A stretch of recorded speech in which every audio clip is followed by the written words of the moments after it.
Sementara isu kesehatan cenderung individual, isu uang lebih sistemik. Di sistem yang saling terhubung, di mana keputusan satu orang bisa mempengaruhi semua orang lain, bisa dimengerti mengapa resiko finansial disoroti dan mendapat perhatian lebih banyak daripada berbagai topik lain.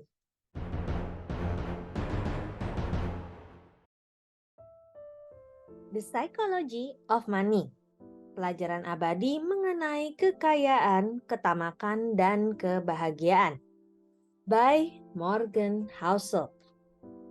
Bab ke-17. Godaan pesimisme. Bagian kedua. Industri buletin investasi sudah tahu itu selama bertahun-tahun dan sekarang dipenuhi para peramal kiamat meski beroperasi di lingkungan di mana bursa saham sudah naik nilainya 17.000 kali lipat pada abad kemarin, termasuk dividen. Itu berlaku sampai di luar bidang keuangan. Matt Ridley menulis di bukunya The Rational Optimist. Suara-suara pesimis terus-menerus biasanya menenggelamkan lagu kejayaan semacam yang saya bahanakan di buku ini.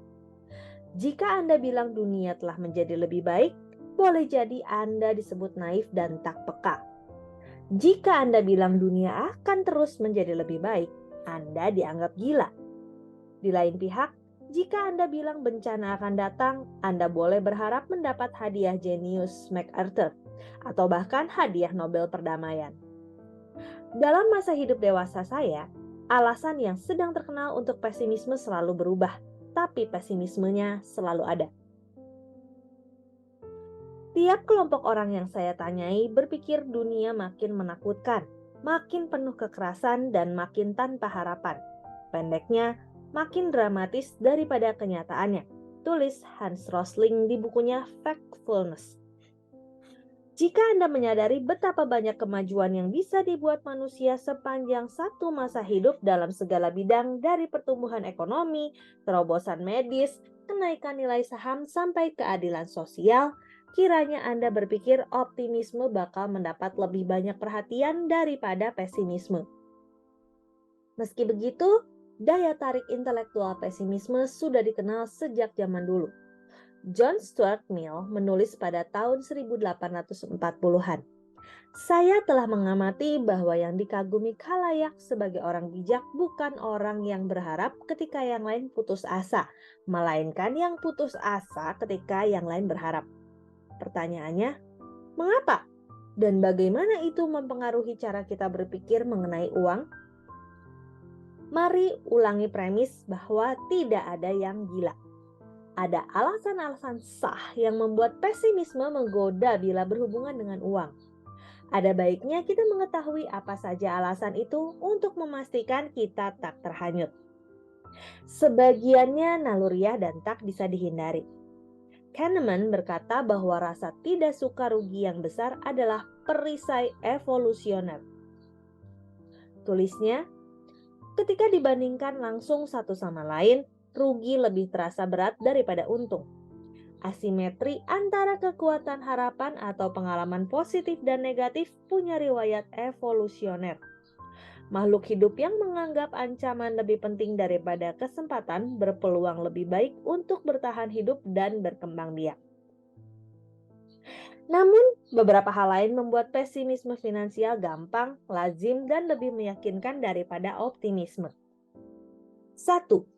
Uang ada di mana-mana, sehingga terjadinya sesuatu yang buruk cenderung berpengaruh ke semua orang dan mendapat perhatian semua orang. Itu tidak berlaku bagi katakanlah cuaca. Angin ribut yang melanda Florida tidak menjadi resiko bagi 92% warga Amerika. Namun resesi yang menggebuk ekonomi dapat mempengaruhi semua orang termasuk Anda. Jadi perhatikan. Itu berlaku bagi sesuatu yang sespesifik bursa saham. Separuh lebih dari semua rumah tangga Amerika memiliki saham secara langsung. Yang tidak punya pun mengamati gejolak bursa saham yang begitu heboh di media, sehingga Dow Jones Industrial Average mungkin adalah barometer ekonomi yang paling banyak diperhatikan rumah tangga yang tak memiliki saham. Saham naik 1% bisa disebutkan sebentar di berita malam, namun penurunan 1% akan dilaporkan dalam tulisan dengan huruf besar tebal yang biasanya berwarna merah darah. Asimetrinya sukar dihindari. Dan sementara hanya sedikit yang bertanya atau mencoba menjelaskan mengapa indeks bursa saham naik, bukankah memang harus naik? Hampir selalu ada upaya untuk menjelaskan mengapa turun. Apa investor khawatir mengenai pertumbuhan ekonomi? Apa The Fed bikin kacau lagi? Apa politikus membuat keputusan buruk? Ada hal buruk yang akan terjadi? Narasi mengenai mengapa penurunan terjadi membuatnya mudah dibicarakan, dikhawatirkan, dan dibuatkan cerita mengenai apa yang menurut Anda akan terjadi berikutnya. Biasanya makin banyak hal buruk yang sama. Kalaupun Anda tak memiliki saham, hal-hal seperti itu akan merebut perhatian Anda. Hanya 2,5% orang Amerika yang memiliki saham sebelum kejatuhan besar 1929 yang memicu depresi besar. Namun, sebagian besar orang Amerika, kalau bukan dunia, menyaksikan dengan takjub selagi pasar ambruk, bertanya-tanya apa artinya bagi nasib mereka sendiri. Itu berlaku baik Anda pengacara, petani, maupun montir mobil.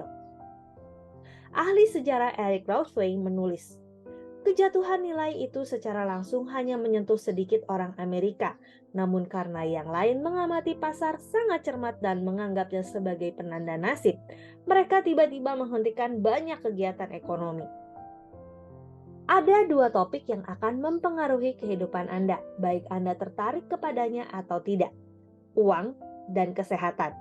Sementara isu kesehatan cenderung individual, isu uang lebih sistemik.